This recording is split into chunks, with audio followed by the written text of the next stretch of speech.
So NBI was already been deputized by the Office of the Ombudsman to investigate on the incident yung sa 18 Marines, yung kanilang joint affidavit and all the allegations there.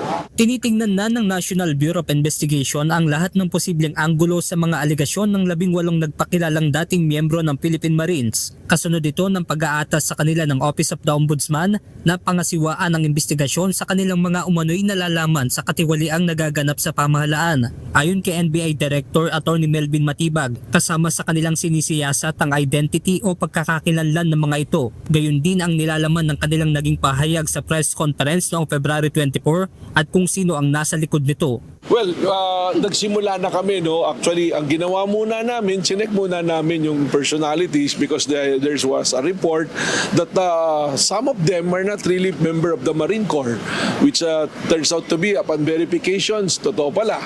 Some of them, in fact, have some cases, criminal cases. So may mga ganun na kaming nakikita. Ayon pa sa NBI, dahil sa kanilang natuklasan, maaaring makabawas ito sa kredibilidad ng mga dating sundalo. Well, of course, because sabi nga, kung nagsinungaling ka sa isang bagay, medyo yung sinasabi mo, pagdududahan na natin, natural course yun eh.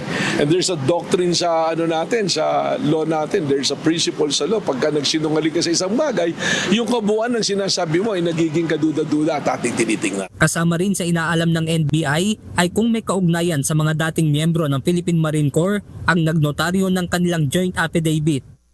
Dagdag pa ng NBI Director, sa kabila ng kanilang ginagawang investigasyon, hindi naman ito dapat ituring na masamang senyales para sa iba pang nais maglantad ng katiwalian sa gobyerno. Kasi kung mag-expose ka, dapat totoo yung expose mo. At kaya mong tayuan at kaya mong maglatag ng ebidensya. So the signal is this. Ang signal ng gobyerno, we will be very fair. Just make sure na yung sinasabi natin ay may katotohanan, yung mga claims natin ay talaga namang may ebidensya at may basehan. Pagtitiyak ng National Bureau of Investigation na mananatili silang nakabase sa ebidensya at hindi mahahaluan ng politika ang kanilang gagawing investigasyon. Well, kita nyo naman yung naman Task Force of Flood Control na ginawa ng Department of Justice na kasama ang NBI, mayroon naman talagang mga tinutumbok na malalaking politiko. So our mandate is to be fair. Tingnan namin lahat yan. At we will be transparent once it's ready to be released to the public. We will call upon you and release it to the public.